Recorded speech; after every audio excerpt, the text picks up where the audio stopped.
आप सभी को इसका आपको इत्तला है कि पार्लियामेंट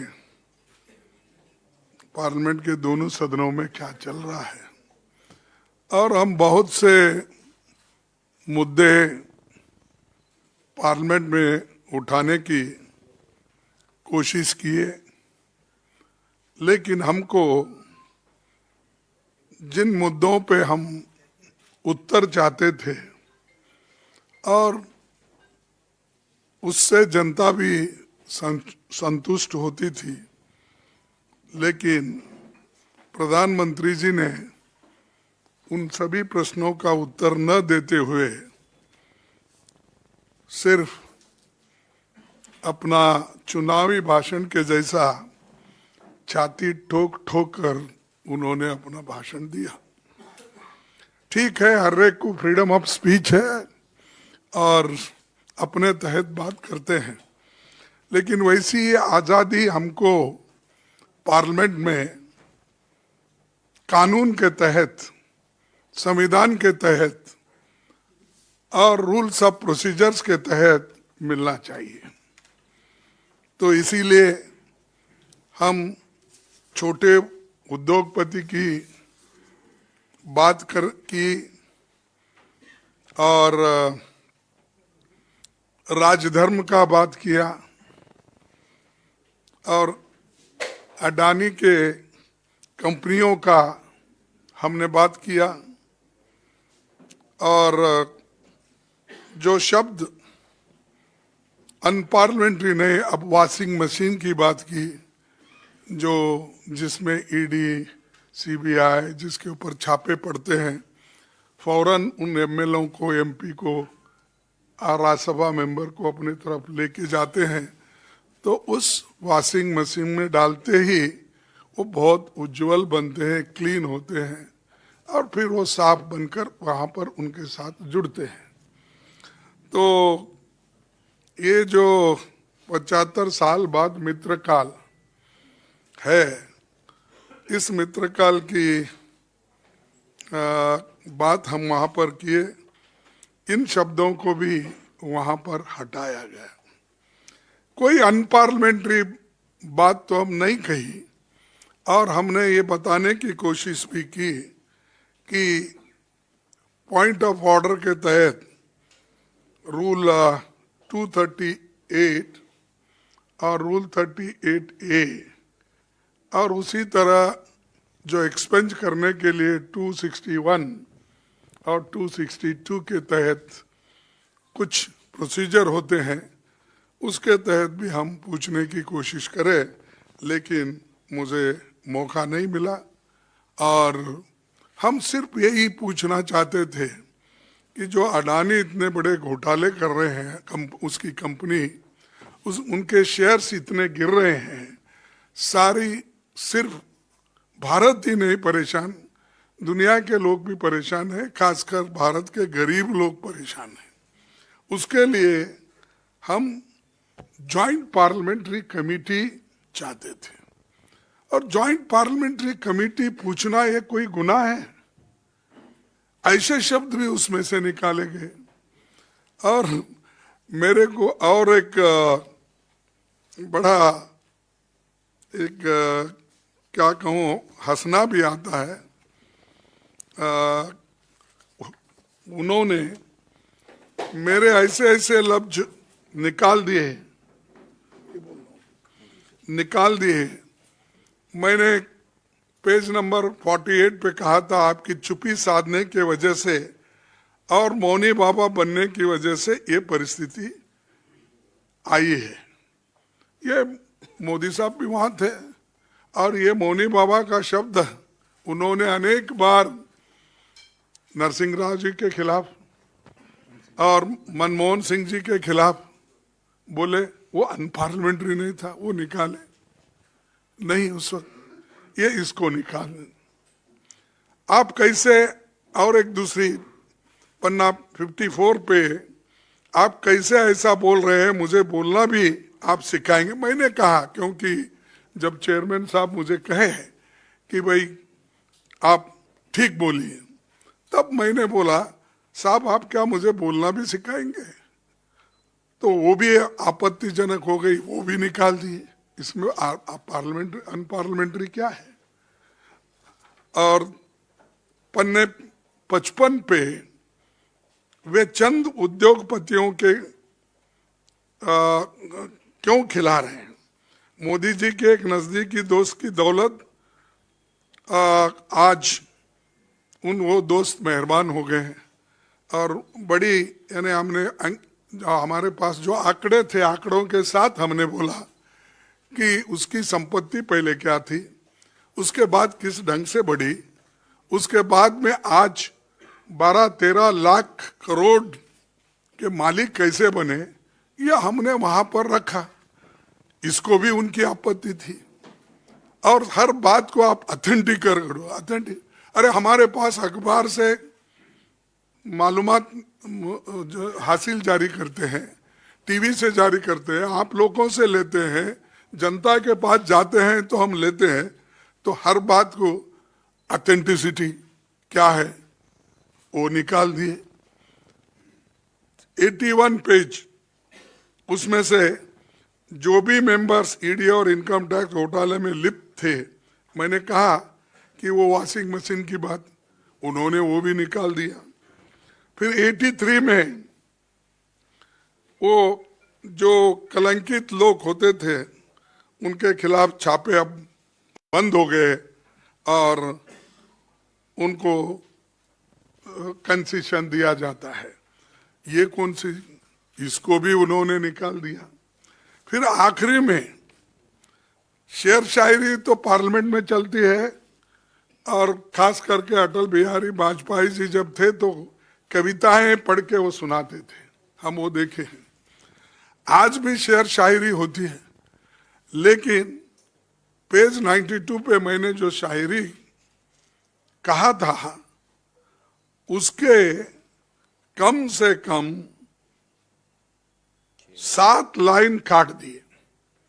अरे वो शायरी था, 9 लाइन कहा।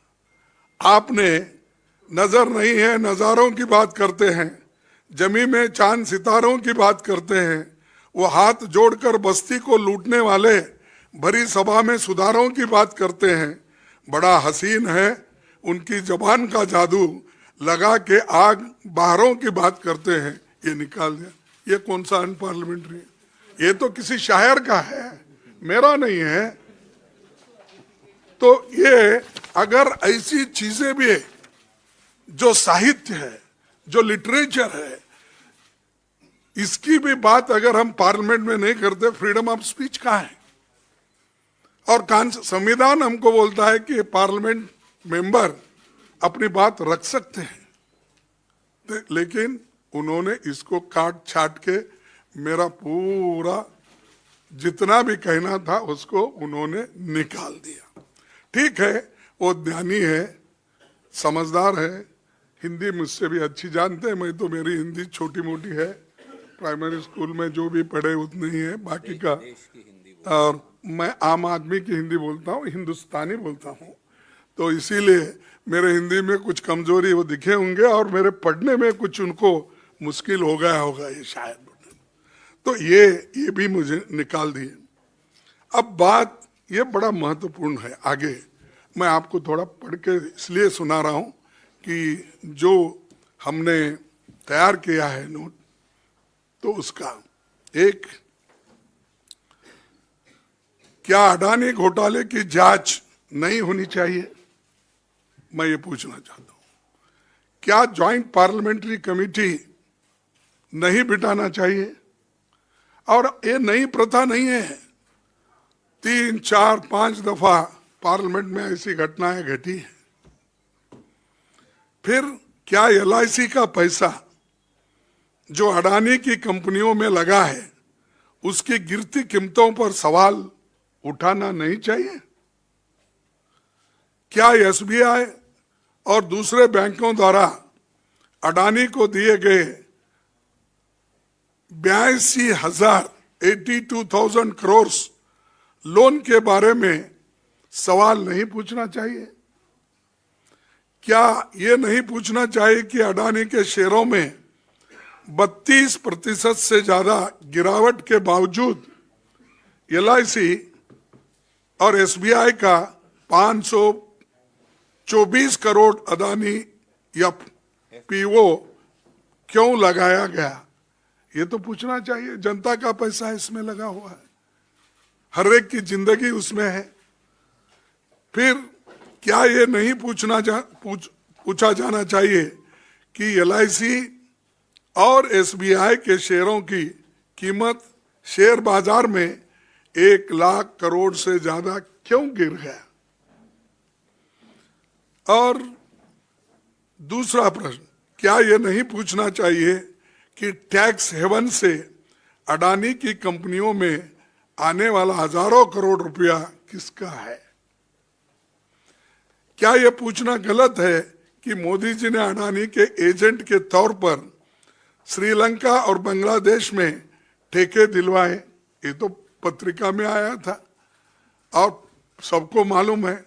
जब हमने अंदर भी कहा, बाहर उस वक्त कोई पूछे नहीं, और ये सबको भी मालूम है। क्या यह सच है कि फ्रांस की टोटल गैस ने अडानी की कंपनी में होने वाले 50 बिलियन अमेरिकी डॉलर के निवेशन को जांच पूरी होने तक रोक दिया है? ये भी हम पूछना है।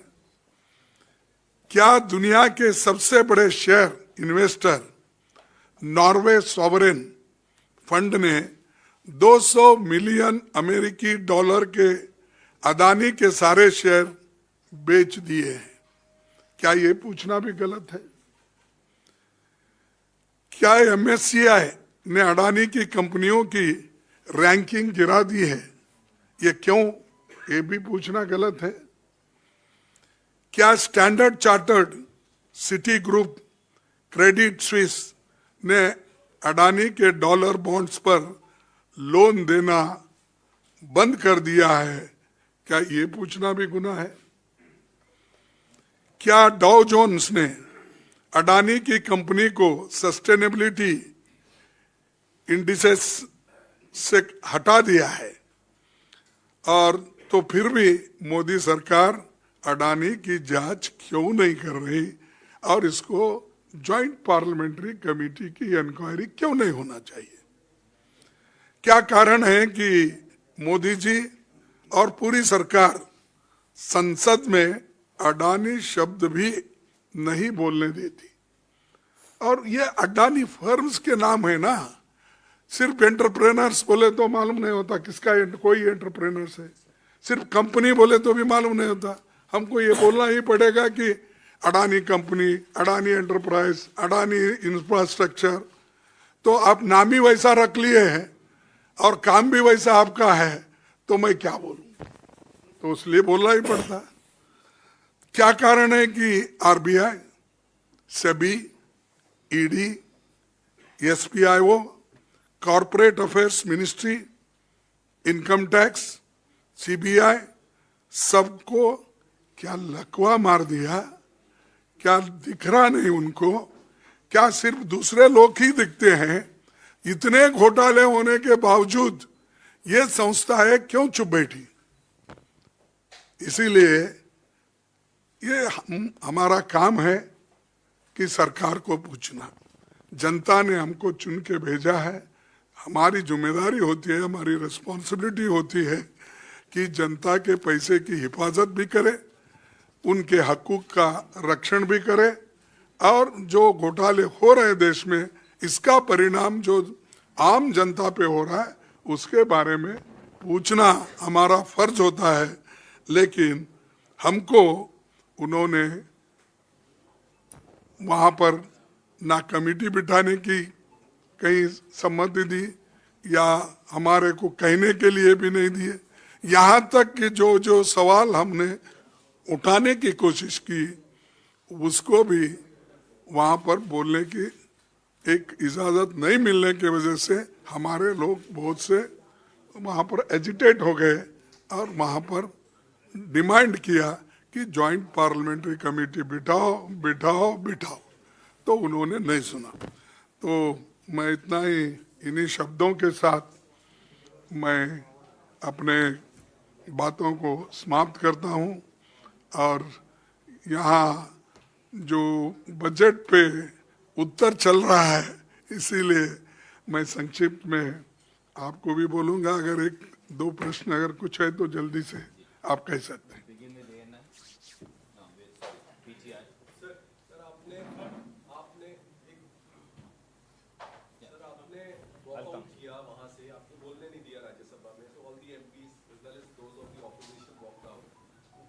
Next step, the government is not allowing you to speak. Are you moving forward, or what is your next step? देखिए, ऐसे चीज़ों पार्लियामेंट्री डेमोक्रेसी में हम बार बार अपनी बात को रखते रहना, सत्यता को बताते रहना, जो कुछ भी अपने पास मटेरियल है सदन के सामने रखना या उनको देना, ये हमारा काम है। अगर गवर्नमेंट डेमोक्रेटिकली नहीं चलना चाहती है, ऑटोक्रेसी की बात करती है, अब वो डिक्टेटर की बात करती है, तो इसको जनता ही इनको उनसे छुटकारा पा दे। सर, आपने राज्यसभा चेयरमैन को और मंत्री साहब ने लोकसभा स्पीकर को चिट्ठी लिखी आपके और राहुल जी के भाषण को जो क्वेश्चन को एक्सपंज किया गया, क्या उसके ऊपर कोई प्रतिक्रिया अभी तक आप लोगों को मिली है? और दूसरी चीज ये, क्योंकि अब जो सेशन का जो हिस्सा है 13 तारीख को खत्म हो जाएगा, तो इस मामले को आप लोग आगे सड़कों पर लेके जाएंगे क्या? नहीं, ये देखिए, हम जो रूल्स के मुताबिक, प्रोसीजर के मुताबिक कहना था वो कहे हैं, और उनको चिट्ठी भी लिखे हैं, और मैं मिलकर भी उनको कहा हूं कि ये देखिए हमने चिट्ठी ये लिखी है और इसके तहत आप एक्शन लीजिए। केवल मेरे शब्दों को एक्सपंज करने से जो एलिगेशंस लगे हुए जनता के ओर से, मीडिया के ओर से, वो तो साफ नहीं होते। तो इसलिए हमारा काम हमने किया। सर, मेरा सवाल है कि राहुल गांधी जी के भाषण को भी सदन के पटल से हटाया गया, आपके भी भाषण को सदन के पटल से हटाया गया। लगातार आप लोग मांग करते रहे, लेकिन अब आप लोगों के पास विकल्प क्या बचा हुआ है? क्या कोई विकल्प बचा हुआ है जिसके माध्यम से कुछ दोबारा हो सकता है? अब देखिए, हमारा फर्ज ये है कि सदन में इसको उठाएंगे। जब वो मानेंगे नहीं तो हमारे लोग तो हर डिस्ट्रिक्ट में इसके बारे में एजिटेट किए हैं। आप सभी को मालूम है, आपने भी बताया अपने इसमें। तो संसद के अंदर भी तो हम लड़ रहे हैं, अब संसद चल रहा है, और संसद के बाहर भी लड़ते रहेंगे, लोगों को बताते रहेंगे। सभापति के बारे में सर आपकी क्या राय है? सर, राज्यसभा के सभापति के बारे में आपकी क्या राय है? स्पंज किया गया बड़े पैमाने पे आपकी बातों को। नहीं, मेरे बातों को चेयरमैन साहब ने एक्सपेंड किया। वहाँ लोकसभा में वहाँ पर स्पीकर साहब राहुल गांधी जी के बातों को एक्सपेंड। अब इसके ऊपर ही आप सोचिए डेमोक्रेसी के नाम पे क्या चल रहा है। और ऐसा कभी नहीं देखा। मैं 5 साल वहाँ भी फ्लोर लीडर था, मेरा एक शब्द भी एक्सपेंज नहीं हुआ।